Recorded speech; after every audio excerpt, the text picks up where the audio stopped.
দুইজন পুরুষ পাঁচজন মহিলা একসাথে ছিল।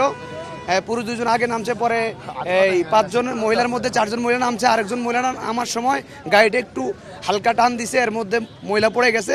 এর মধ্যেই পুরুষ দুজন উঠে ইচ্ছা মতো প্রথমে দুইটা লাথি, পরে কিল ঘুষি দিচ্ছে। দেওয়ার পরে এই উনি থামাইছে, ড্রাইভার থামাইছে গাড়ি, কিন্তু ওনার মায়ের কোনো বন্ধ হয় নাই। এই জন্য যাত্রীরাও চেষ্টা করছে থামানোর জন্য, থামাইতে পারে নাই। পরে ড্রাইভার জিদ করে টাইনা চলে আসছে। আসার পরে এখানে ব্যাপক মারতেছে দুইজনে। এর মধ্যেই উনি ওই পাশ থেকে ওই দিক থেকে রামপুরের দিকে যাচ্ছিল, এর মধ্যে নিয়ন্ত্রণ হারায় এখানে পড়ছে। পড়ার পরে ড্রাইভার ওদিকে চলে গেছে, আর অন্যান্য যাত্রীদেরকে উদ্ধার করে হাসপাতালও পাঠানো হয়েছে। প্রায় 35 থেকে 37 জন যাত্রী। এর মধ্যে আমরা ভিতরে ঢুকছি, ঢোকার পরে আমরা আর কোনো যাত্রী অবশিষ্ট পাইনি। আমরা অনেক খোঁজাখুঁজি করছি, লাস্টে বাঁশ বাঁশ দিয়ে ড্রাইভারের সিট পর্যন্ত ভালো করে বড় লম্বা বাঁশ দিয়ে আমরা দেখছি।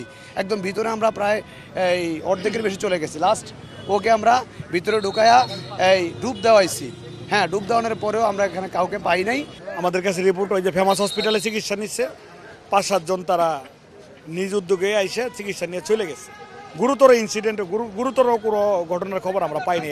এখন যারা ভিতরে ছিল তারা বলছে যে গাড়ির ব্রেক কাজ করে নাই। একজন আমাকে বলছে যে গাড়ির ব্রেক কাজ করে নাই।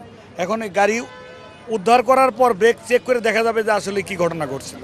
বলছে যে কথা কাটাকাটি হয়েছিল, কিন্তু গাড়ি তো ওই পার বাম পাশে লেনে ছিল। বাম পাশে লেনের গাড়ি কথা কাটাকাটি হওয়ার পর তো এদিকে তো আসার কথা না। তো এটা দেখতে হবে, এটা আসলে পর্যালোচনা করে দেখতে হবে যে আসলে কি ঘটছিল। গাড়িটা উদ্ধারের পর পর্যালোচনা করে পরে রিপোর্ট বলা যাবে, আগে কিছু বলা যাবে।